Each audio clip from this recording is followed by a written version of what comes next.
Bagging. Bagging को हम लोग जनरली, जो बैगिंग होता है, बैगिंग एक इनसेम्बल लर्निंग है। इनसेम्बल लर्निंग का क्या मतलब होता है?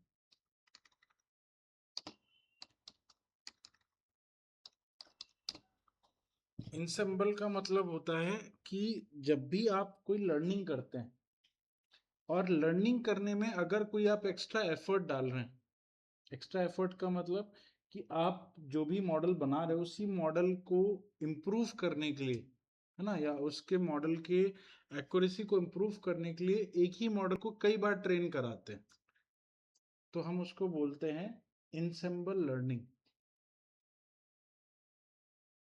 ठीक है।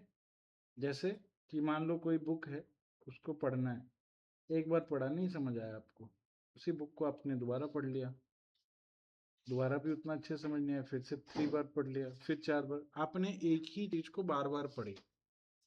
कोई ना, हर बार पढ़ने पे कोई नई चीज आपको समझ आई, है ना। हर बार पढ़ोगे तो कोई ना कोई नई चीज तो आपको समझ आएगी उसमें से, राइट। आपने एफर्ट को चेंज किया लर्निंग में।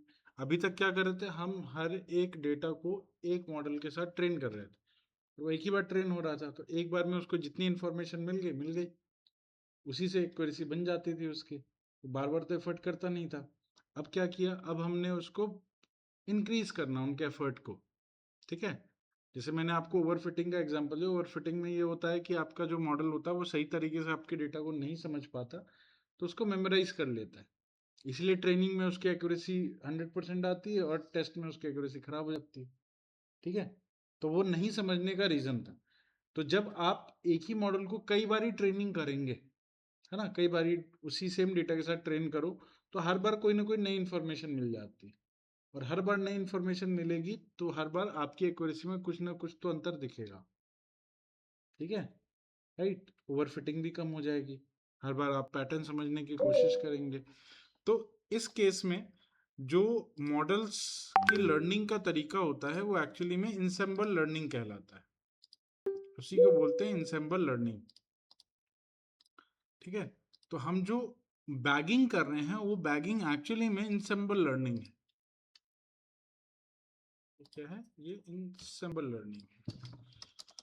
तो आप इंसेम्बल लर्निंग करने के लिए यहाँ पे जो हम लोग यूज करेंगे, that is model name is random forest.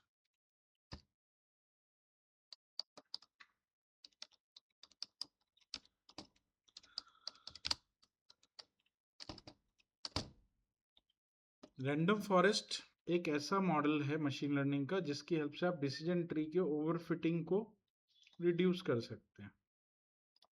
Check करें, random forest.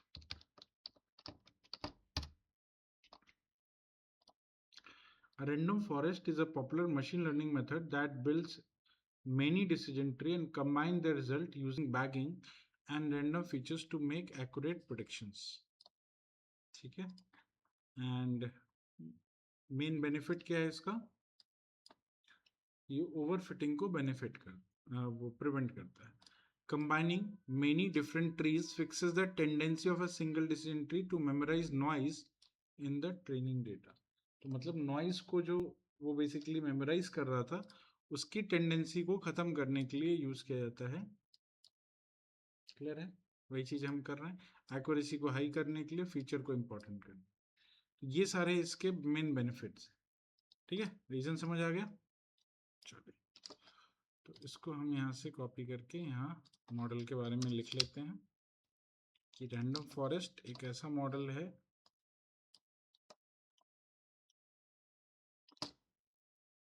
that builds many decision tree and combine their results using bagging and random features to make accurate predictions.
चलो इंपोर्ट करें। रैंडम फॉरेस्ट को import करने के लिए हम लिखते हैं फ्रॉम sklearn डॉट ensemble। ठीक है, ensemble लर्निंग के जितने मॉडल्स होते हैं उनको हम ensemble में से निकालते हैं। लाइक बूस्टिंग भी करेंगे तो बूस्टिंग भी एक तरह का ensemble लर्निंग है। बैगिंग और बूस्टिंग ये दोनों ही ensemble लर्निंग के पार्ट होते हैं। ठीक है, क्योंकि हम इसमें अपने मॉडल की इम्प्रूवमेंट करते हैं, बेसिकली सेम मॉडल को कई बार रन करके। ठीक है, तो यहाँ पे भी हम लोग sklearn.ensemble यूज करेंगे और यहाँ पे इंपोर्ट करते हैं रैंडम फॉरेस्ट का क्लासीफायर, रैंडम फॉरेस्ट क्लासीफायर। ठीक है, चेक करते हैं। इसमें नंबर ऑफ एस्टिमेटर्स हैं। नंबर ऑफ एस्टिमेटर का मतलब होता है बेस मॉडल। एस्टिमेटर का मतलब होता है बेस मॉडल। तो रैंडम फॉरेस्ट का बेस मॉडल क्या है? रैंडम फॉरेस्ट का बेस मॉडल क्या है? बेस मॉडल मतलब रैंडम फॉरेस्ट जिससे बना है डिसीजन ट्री। ठीक है, रैंडम फॉरेस्ट का बेस मॉडल डिसीजन ट्री है, तो इसका एस्टिमेटर डिसीजन ट्री है। कितने एस्टिमेटर चाहिए मतलब कितने मॉडल हमें बनाने, तो मतलब इन शॉर्ट कि कितने ट्री बनाने हैं। तो जितने ट्री बनाने हैं उतने ट्री को बनाने के लिए आप यूज करेंगे number of estimate n underscore estimator, जिसकी डिफॉल्ट वैल्यू होती है 100। मतलब अगर आप पास नहीं करोगे तो 100 ट्री ये बना करके आपको दे देगा। ठीक है, राइट। तो अभी इसको छोड़ देते हैं ऐसे ही। तो ये बन गया आपका रैंडम फॉरेस्ट मॉडल। जो डेटा हमने ट्रेन कराया था डिसीजन ट्री के साथ, उसको रैंडम फॉरेस्ट के साथ ट्रेन करा के देखते हैं। rf.model rf_model.fit x train y train. ठीक है, ट्रेनिंग कर ली। RF का स्कोर चेक करते हैं दोनों के साथ। एक तो ट्रेनिंग का स्कोर कितना है इसका, ठीक है, और टेस्ट का स्कोर कितना है।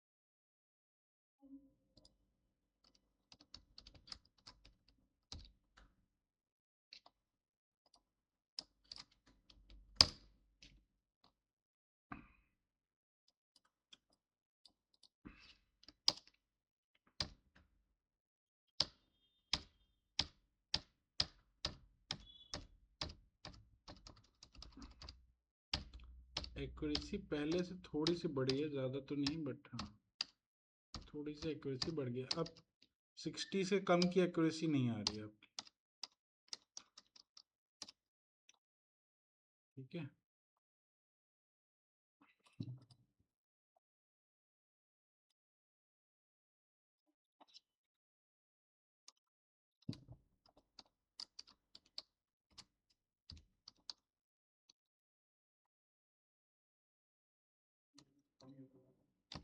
कम हो गया।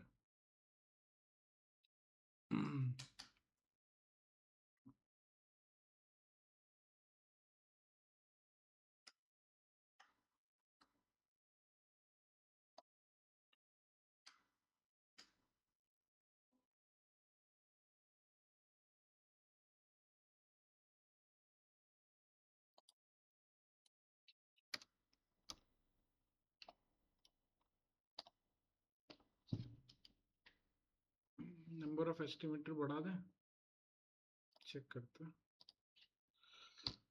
नंबर ऑफ एस्टिमेटर मैंने कर दिया 500। देखते हैं कोई फर्क पड़ता है कि नहीं। ज़्यादा कोई फर्क तो पड़ा नहीं।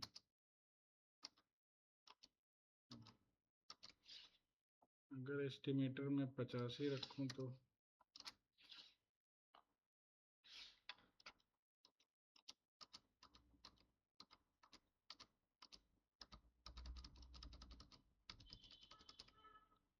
70 से तो ऊपर ही है जो भी, बट अभी भी डिफरेंस है बहुत। दोनों में तो नहीं आ सकती, दोनों में 100% आ ही नहीं सकती। आपने दोनों में ट्रेन डाल दिया होगा, स्कोर जो आप निकाल रहे हो दोनों में ट्रेनिंग डाल दी होगी।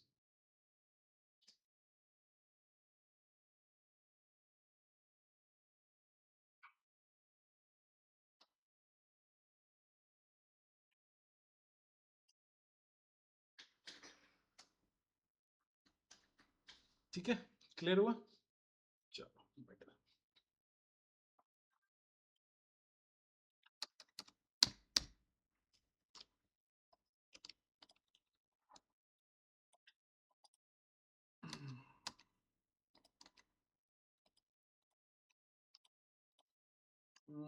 एक बार मैक्सिमम डेप्थ सेट करके देखते हैं, फर्क पड़ता है। मैक्सिमम डेप्थ में मैंने कर दिया लेट्स से 3,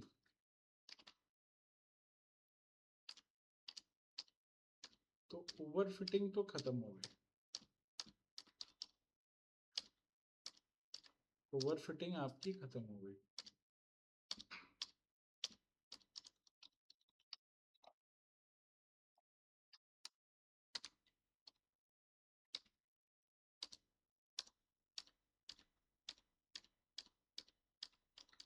दोनों ऑलमोस्ट 80-70 के आसपास आ गए, गैप नहीं है ज्यादा। ओवर फिटिंग तो खत्म हो गई, ओवर फिटिंग खत्म होने का मतलब है कि जो ट्रेनिंग स्कोर है और जो टेस्ट स्कोर है उसमें ज्यादा का डिफरेंस नहीं है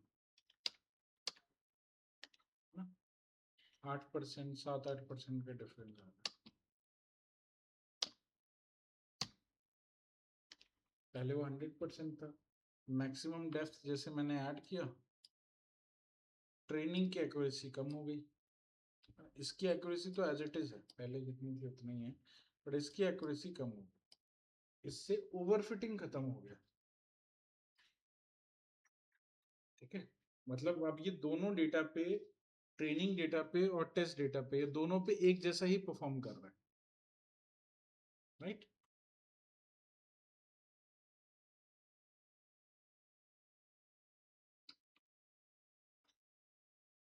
चलिए ठीक है, अब आते हैं नेक्स्ट कॉन्सेप्ट पे ओवर फिटिंग को खत्म करने के लिए, जिसको हम बोलते हैं pruning.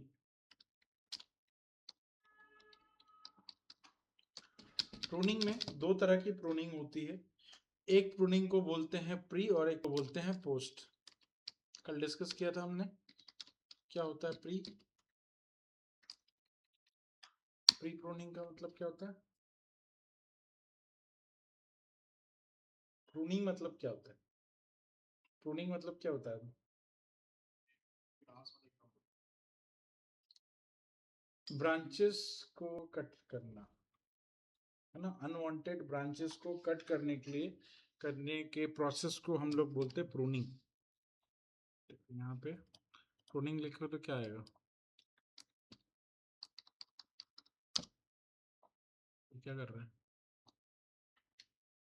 Pruning is the selective removal of plant parts such as branches, buds or roots to improve plant health, encourage growth।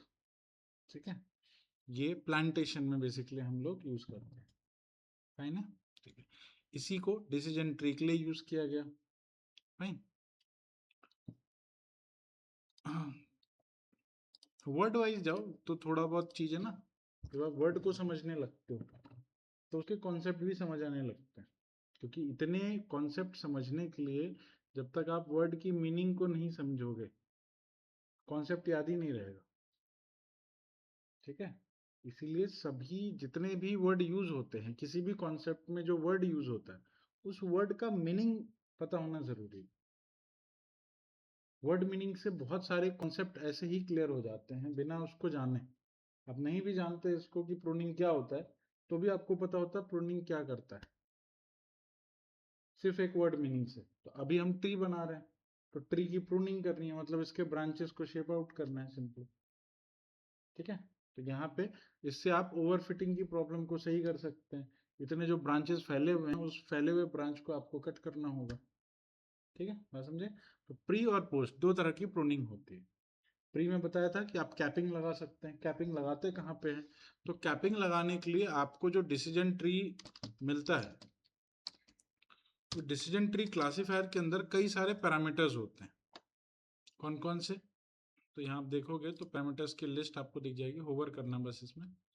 एक मिलता है क्रिटेरियन, उसके बाद मिलता है splitter, max depth, max sample, minimum sample, minimum weight, maximum feature, random state, देश ये सभी क्या है?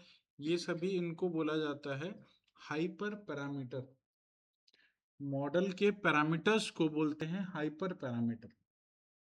और हाइपर पैरामीटर जो भी हैं इसके, उन हाइपर पैरामीटर्स को जब हम कोई वैल्यू पास करते हैं, है ना, अभी तक तो बिना वैल्यू के चल रहा था, मतलब वो अपनी डिफॉल्ट वैल्यू पे काम कर रहा था। अगर हम उसमें कोई वैल्यू पास कर दे, तो वो उसी फीचर के अकॉर्डिंग काम करने लगेगा। तो इसको अगर मैंने बोला कि आपको जो है मैक्सिमम डेप्थ 5 ब्रांचेस में ही कंप्लीट करना है, 5 बार ही आप डिसीजन नोड बना सकते हो, तो आपने मैक्सिमम डेप्थ सेट कर दिया। तो मैक्सिमम डेप्थ अगर 5 है, तो वो 5 बार ही ब्रांचेस में कंप्लीट कर देगा, उसको अपने अकॉर्डिंग नहीं बढ़ा सकता वो, है ना। वो उसके अकॉर्डिंग उसकी कैपिंग लग गई कि भाई 5 ब्रांचेस में इसको कंप्लीट करना है। ठीक है, एक ओवर फिटिंग इससे कंप्लीट हो जाती है, वो रिड्यूस हो जाती है। दूसरी, मिनिमम सैंपल स्प्लिट, मतलब हर स्प्लिट पे कितने मिनिमम सैंपल होने चाहिए। इसने दे रखा है 2, मतलब कम से कम 2 सैंपल पे भी वो अपना आगे काम कर सकता है ना। आप इस मिनिमम सैंपल को ज्यादा बढ़ा सकते हो कि भाई 2 नहीं रखना है, 10 रखना है, कम से कम 10 सैंपल होंगे, तभी आप उसको आगे की तरफ जो है उसको आप फर्दर ब्रांचेस में डिवाइड करेंगे। तो मिनिमम सैंपल स्प्लिट हो गया। मिनिमम सैंपल लीफ, लीफ जो है वो मिनिमम कितने सैंपल से बन सकता है, वो भी आप डिसाइड कर सकते हैं, जिसमें अभी इसमें वैल्यू दे रखी है 1, मतलब आपके सबसे लास्ट वाले सैंपल में अगर एक वैल्यू भी हुई तो भी लीफ बन जाएगा इसका। जबकि हम उससे अब एक सिंगल सैंपल से अगर आप लीफ बना रहे हैं, मतलब आपका डिसीजन सही नहीं आ रहा, डिसीजन बहुत ही ज्यादा फैला हुआ है ना, स्कैटर्ड है, बहुत कंबाइंड डिसीजन नहीं है, सबसेट आप अच्छे से नहीं बना पा रहे। लास्ट में अगर मान लो सबसे लास्ट वाला जो डिसीजन नोड है उसमें सिर्फ एक ही डेटा बचा है, तो इसका मतलब है कि आपका डिसीजन अच्छे से बना ही नहीं। आपका सबसे लास्ट वाला जो रूट नोड ये है, आपका लीफ नोड है, उस लीफ नोड पे एक वैल्यू है, मतलब आप सबसेट सबसेट बहुत अच्छे से नहीं क्रिएट कर पाए। ठीक है, इसलिए सैंपल स्प्लिट जो है ये आपकी सैंपल लीफ, ये भी आप चेंज कर सकते हैं। ठीक है, मिनिमम वेट फ्रैक्शन, ये भी आप चेंज कर सकते हैं। Minimum maximum feature, random state, तो ये जो यहां से यहां तक का पार्ट है, मैक्सिमम इतना, ये सब तो खैर यूज नहीं होता है, ये सब कुछ, ये यहां से यहां तक जब आप इसको कोई वैल्यू पास करते हैं, जिसके थ्रू वो अपने ट्री बनाने का जो कॉन्सेप्ट है उसको उस वैल्यू के अकॉर्डिंग चलाता है, तो ट्री बिल्कुल लिमिटेड तरीके से बनती है। अभी क्या है, ट्री अनलिमिटेड अपने तरीके से बना रहा है, जब तक उसकी वो जो इंट्रोपी है जीरो नहीं हो जा रही, तब तक वो बना रहा है बना रहा है बनाते जा रहा है। ठीक है, और इससे ट्री काफी बड़ी बन जाती है, ओवर फिटिंग स्टार्ट हो जाती है। तो अब ये जब आप लिमिट लगाते हो, तो इसको हम बोलते हैं प्री प्रूनिंग, मतलब ट्री के ग्रो होने से पहले की प्रूनिंग कर रहे हैं आप। आपने लिमिट सेट कर दिया हर जगह से, तो उतने लिमिट के हिसाब से ही वो काम करेगा। क्लियर है? और जो प्री प्रूनिंग होती है वो हाइपर पैरामीटर से होती है, और हाइपर पैरामीटर को जब हम कोई वैल्यू पास करते हैं, ठीक है, तो उस वैल्यू के अकॉर्डिंग वो काम करता है। बट कौन सी वैल्यू पास करें, अब मुझे तो पता ही नहीं ना एक्चुअली कि हम मिनिमम सैंपल स्प्लिट में कितनी वैल्यू डालें कि अच्छी एक्यूरेसी आ जाएगी और ओवर फिटिंग खत्म हो जाएगा, मैक्सिमम में कितनी डालें। तो आप बार बार या तो चेंज करके देखोगे, आप इसको 5 डाल के देखते हैं, 10 डाल के देखते हैं, है ना, आप मल्टीपल वैल्यूज पास करके देखेंगे, जिसमें एक्यूरेसी अच्छी आएगी, जिसमें वो फिटिंग खत्म हो जाएगी, वो वैल्यू रख लेंगे। इस प्रोसेस को बोला जाता है हाइपर पैरामीटर ट्यूनिंग। ट्यूनिंग का मतलब आप उसको ट्यून कर रहे हो, है ना, कि कौन कौन सी वैल्यू हम कौन कौन से पैरामीटर में डालें जिससे कि हमारी एक्यूरेसी अच्छी आ जाए। तो that is called hyper parameter tuning. और ये एक एक्सपेरिमेंटल प्रोसेस है, मतलब यू नेवर नो कि हाँ भाई क्या हो सकता है। आप 10 वैल्यू डाल के देखो, इसमें भी 10 वैल्यू डाल के देखो, इसमें भी 10 वैल्यू डाल के देखो, चेक करो कि कौन सी वैल्यू ज्यादा अच्छे से फिट हो पा रही है। तो ये तो एक्सपेरिमेंटल हो गया ना। और आप ये काम कितनी बार करेंगे? आप कॉम्बिनेशन कैसे बिठाओगे? आपके पास पाँच छः हाइपर पैरामीटर्स हैं, आप कॉम्बिनेशन का कैसे बिठाओगे कि कौन से वैल्यू में क्या होना चाहिए और किस पे एक्यूरेसी अच्छी आ रही है? कॉम्बिनेशन आपको बिठाने में बहुत टाइम लगेगा। तो ये जो हाइपर पैरामीटर ट्यूनिंग होती है, ये भी हम किसी दूसरे फंक्शन के थ्रू ही करते हैं, हम खुद से नहीं करते। ये जो वैल्यू हम पास कर रहे हैं, ये वैल्यू हम खुद से पास नहीं करते, ये भी कोई ना कोई फंक्शन ही कर रहा होता है ना। और इसके लिए भी प्रोसेस बने हुए हैं, ठीक है। क्या प्रोसेस होता है? तो हाइपर पैरामीटर का ट्यूनिंग प्रोसेस होता है, hyper parameter tuning. Hyperparameter tuning is the process of finding the optimal configuration of external user defined such as learning rate, tree depth, or number of hidden layers that controls how machine learning model learn, directly impacting its final accuracy and ability to generalize new data। ठीक है, तो ये जो tuning होती है, इस tuning की भी टेक्निक्स है। सबसे पहला टेक्निक है ग्रिड सर्च, दूसरा है रैंडम सर्च और तीसरे बेसियन ऑप्टिमल सर्च। ठीक है, ये तीन तरह के हाइपर पैरामीटर ट्यूनिंग प्रोसेसेस बनाए गए हैं। ठीक है, हम लोग यहाँ पे ग्रिड सर्च यूज करेंगे। कैसे यूज करते हैं? तो ग्रिड सर्च यूज करने के लिए हम लोग यहाँ पे इंपोर्ट करते हैं from sklearn dot matrices, import matrices में नहीं आएगा, ये मे बी मॉडल सिलेक्शन में आएगा।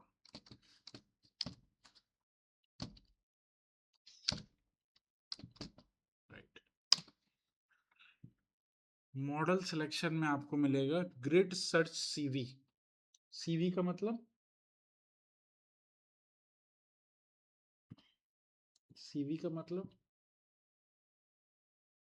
किसी टर्म से रिलेट करो, जो पहले टर्म्स पढ़े हैं उसमें। सीवी हमने कहीं यूज किया?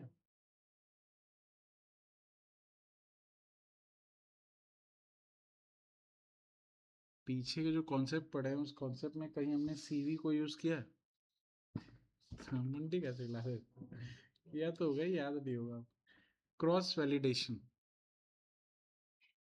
क्रॉस वैलिडेशन पढ़ा था, के फोल्ड।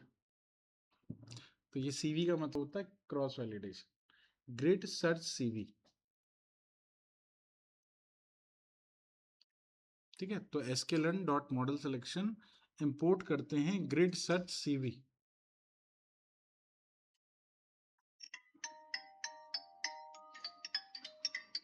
होल्ड करो आप लोग एक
ठीक है। अब ग्रिड सर्च सीवी में आपको ये देना होता है कि आप कौन कौन से पैरामीटर की ट्यूनिंग करना चाहते हैं। तो जो हमारा डिसीजन ट्री है, उस डिसीजन ट्री में आपके जो पैरामीटर्स हैं, जितने पैरामीटर्स होते हैं, उन पैरामीटर्स का हम लोग एक लिस्ट बनाते हैं। ये है आपका मॉडल, और पैरामीटर्स की लिस्ट बनाते हैं। हमने लिखा पैरामीटर्स, ठीक है। और हमने बना दिया एक डिक्शनरी। इस डिक्शनरी के अंदर आप सारे पैरामीटर्स के नाम लिखेंगे, जो जो पैरामीटर आपको ट्यून करने हैं। मैं यहीं से कॉपी कर लेता हूँ।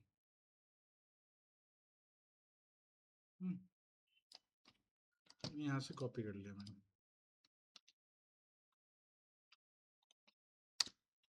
थोड़ा काम ये करना होगा कि आपको जितने पैरामीटर के नाम है ना, उसके ऊपर इन्वर्टेड कॉमा लगाना होगा इस तरह से।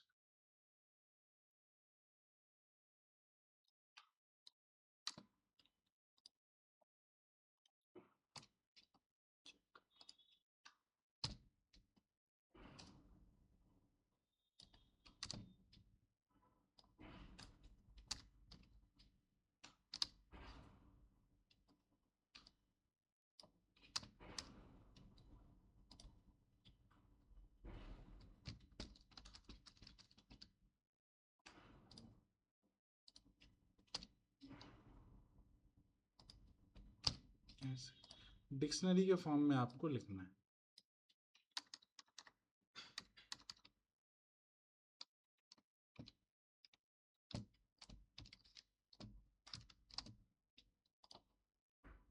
और जो उसकी पॉसिबल वैल्यूज हो सकती हैं, वो पॉसिबल वैल्यूज भी आपको साथ में लिखना है।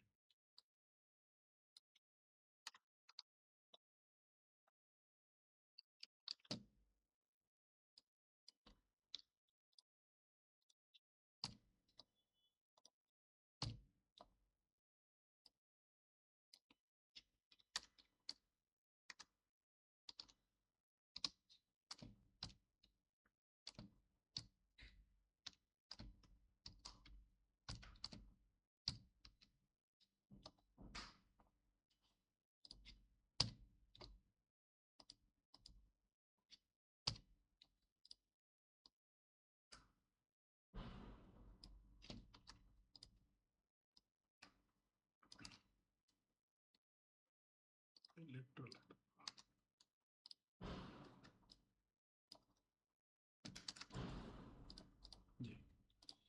ये मैंने सारे पैरामीटर्स के नाम लिख दिए, और उस पैरामीटर्स में क्या क्या पॉसिबल वैल्यू जा सकती है, जिसके जो ट्यून करना आपको बेसिकली, है ना। तो वो ट्यून करके खुद ही देखेगा और बताएगा इसमें से बेस्ट पैरामीटर कौन सा है आपका।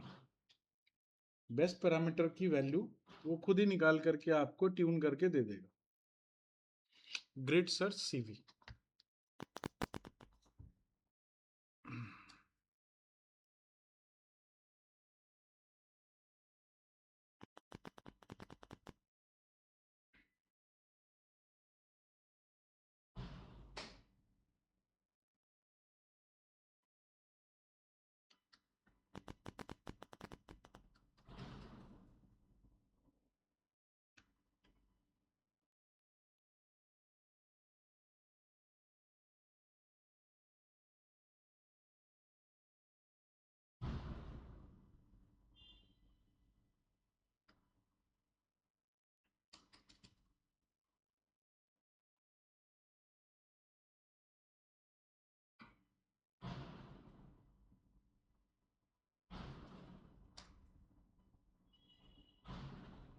ठीक है, हो गया।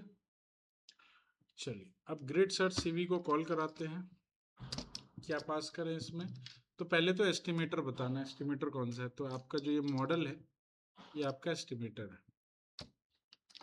मतलब ये सारी चीज़ें डिसीजन ट्री पे अप्लाई करनी है, तो एस्टिमेटर यही है आपका। ठीक है, उसके बाद दूसरा इसको बताना है पैरामीटर ग्रिड। पैरामीटर ग्रिड का मतलब कि कौन कौन से पैरामीटर्स हम लोग यूज़ कर रहे हैं, तो उसके लिए हमने ऑलरेडी पैरामीटर्स बना रखे हैं। ठीक है। थर्ड आपको इसमें पास करना है स्कोरिंग किससे चेक करनी है, तो स्कोरिंग चेक करने के लिए आप यूज़ कर रहे हैं एक्यूरेसी, तो आप यहाँ बता देंगे एक्यूरेसी देखना है भाई। ठीक है। Anything else? स्कोरिंग देख लिया हमने, नंबर ऑफ जॉब दे देंगे। हाँ, क्रॉस वैलिडेटर कितने क्रॉस वैलिडेशन करने हैं ये आप इसको बता करके दे दो। क्रॉस वैलिडेटर में आपने दे दिया लेट्स से 5, तब कितने फोल्ड में आप इसको कन्वर्ट करना चाहते हो, तो मैंने 5 फोल्ड में बोल दिया, 5 फोल्ड में कन्वर्ट करके जो है आप इसका वो पैरामीटर चेक कर लेना। ये हो गया आपका मॉडल ग्रिड सर्च।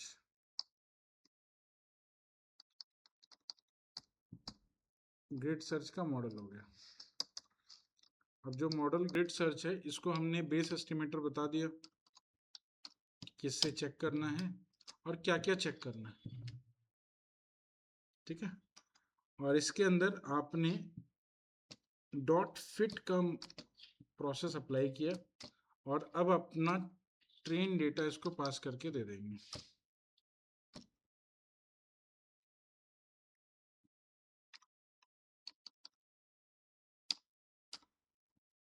ठीक। अब जो मॉडल आपको दिया गया इस मॉडल में एक बार ट्रेन करके देखते हैं कोई एरर तो नहीं। थोड़ा टाइम लेगा ये करने में क्योंकि टाइम टेकिंग प्रोसेस है। ये एक एक वैल्यू को पास करता है, चेक करता है ना, कॉम्बिनेशंस बनाता है बेसिकली कि कौन सा कॉम्बिनेशन ज़्यादा सूटेबल है ना, आपके डेटा को ट्रेन करने के लिए, जिससे ओवरफिटिंग भी खत्म हो जाए और आपकी एक्यूरेसी भी अच्छी हो जाए।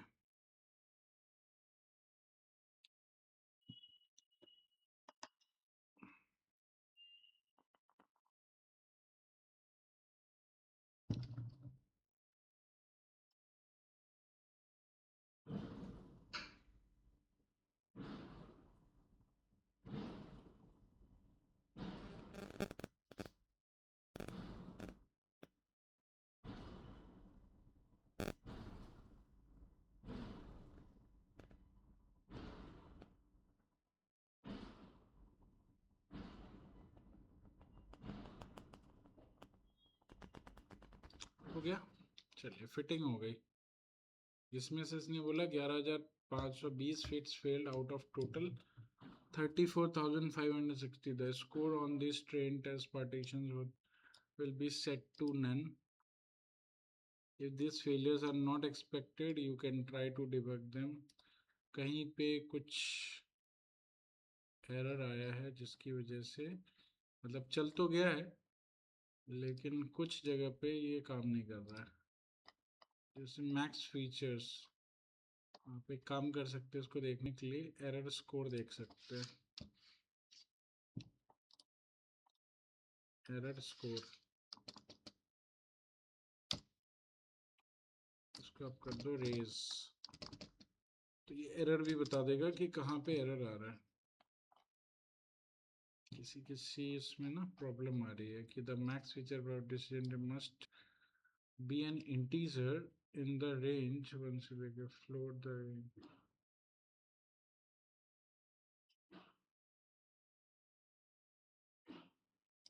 अच्छा, ओके, इसको हटा दो, इसकी वजह से आ रहा है।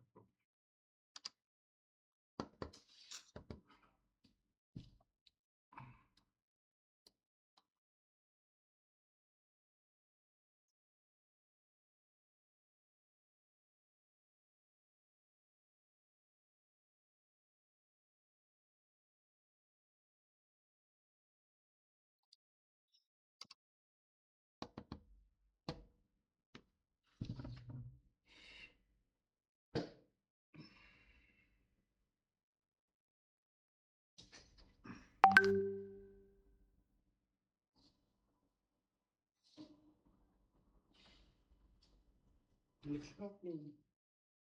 लिया। कहाँ पे?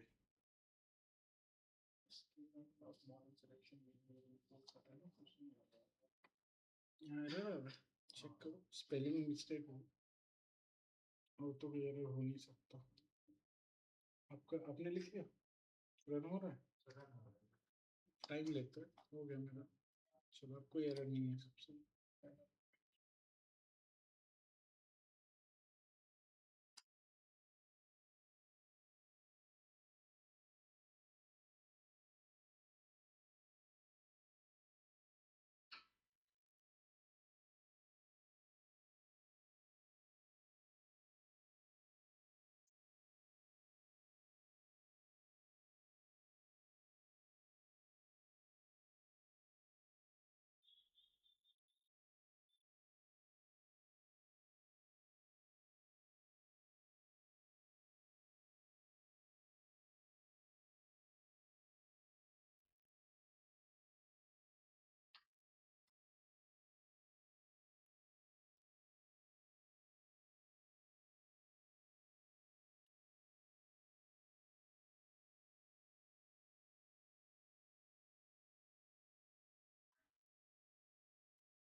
हो गया।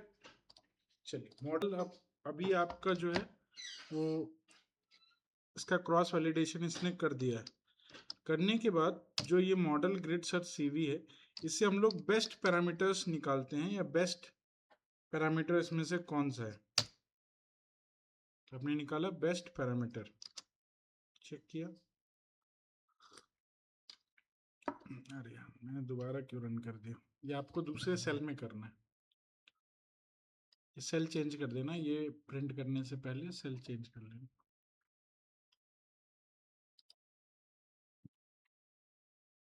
बार बार ट्रेनिंग करेगा नहीं तो।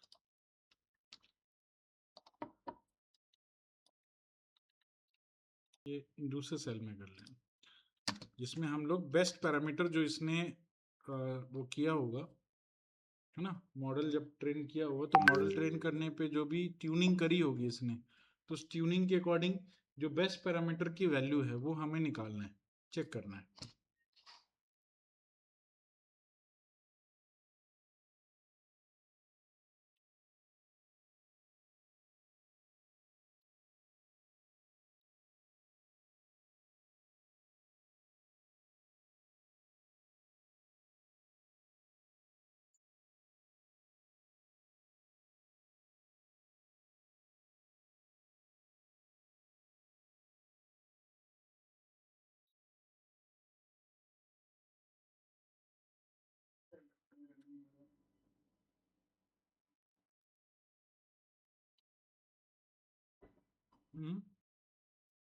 ये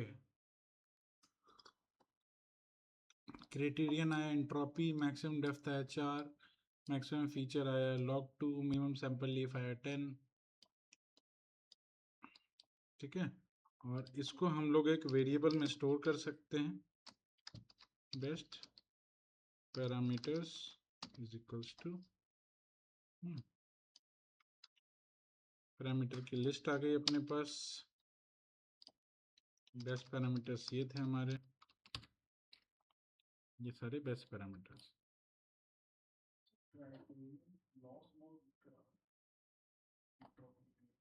कोई बात नहीं, आपका अलग हुआ होगा, तो रैंडम डेटा है ना।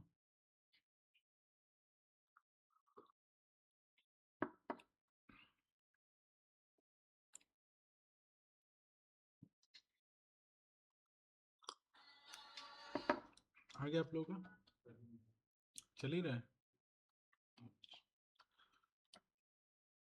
अब इन सारे पैरामीटर से जब आप अपने मॉडल को ट्रेन करेंगे, है ना, तो थोड़ी एक्यूरेसी भी बढ़ेगी और ओवर फिटिंग भी खत्म होगा। ठीक है।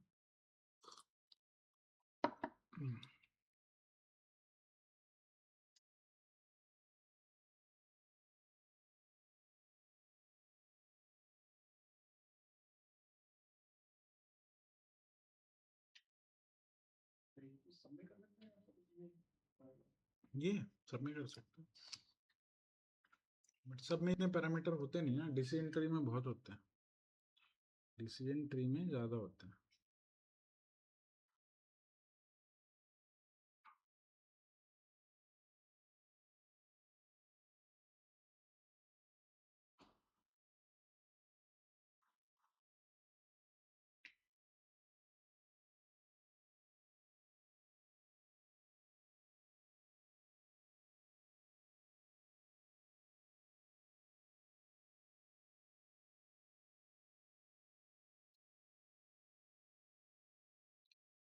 ये जो ग्रिड सर्च सीवी है,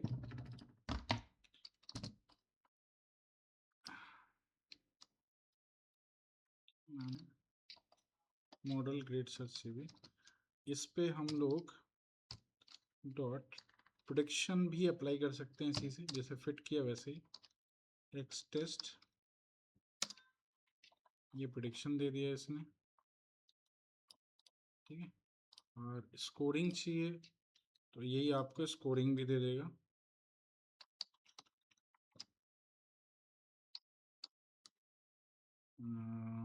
ये तो प्रोबेबिलिटीज निकाल लो सारी।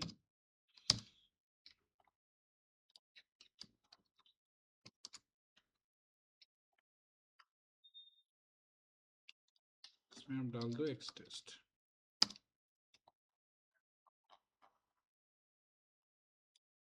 ठीक है। ये प्रिडिक्ट प्रोबेबिलिटीज में आपको हर एक जितने भी इसमें यूज हुए हैं मॉडल्स, राइट, उन मॉडल्स की क्या क्या प्रोबेबिलिटीज आई हैं, ठीक है, वो सारी प्रोबेबिलिटीज आपको यहाँ पे दिख रही है। इसमें बेस्ट कौन सा है, आई थिंक 85 इसमें बेस्ट है। एक बार चेक करना पड़ेगा स्कोरिंग के थ्रू। Model grid search CV dot score,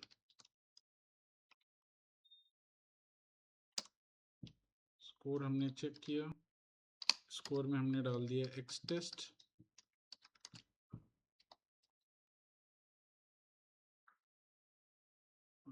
score में x test and y test देना पड़ेगा। इसका टेस्ट स्कोर आया है 64 और ट्रेन स्कोर कितना है इसका,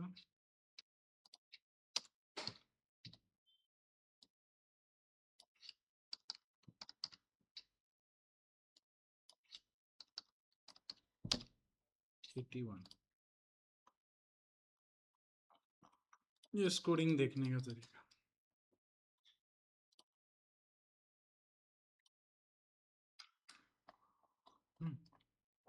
तो प्रेडिक्ट निकाल सकते हैं, प्रेडिक्ट प्रोबेबिलिटी निकाल सकते हैं और स्कोरिंग निकाल सकते हैं। तो ये आपका ग्रिड सर्च सीवी का ये ट्रेनिंग स्कोर है, सॉरी ये टेस्ट स्कोर है, ट्रेनिंग नहीं है, ये टेस्ट स्कोर है।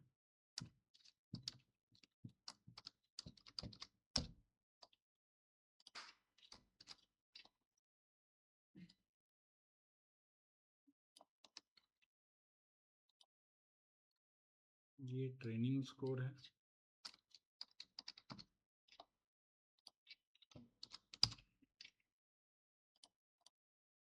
ठीक है।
हो गया?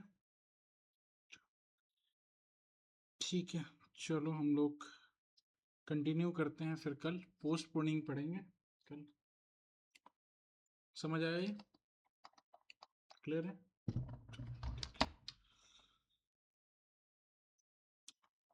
आपका रन हो गया?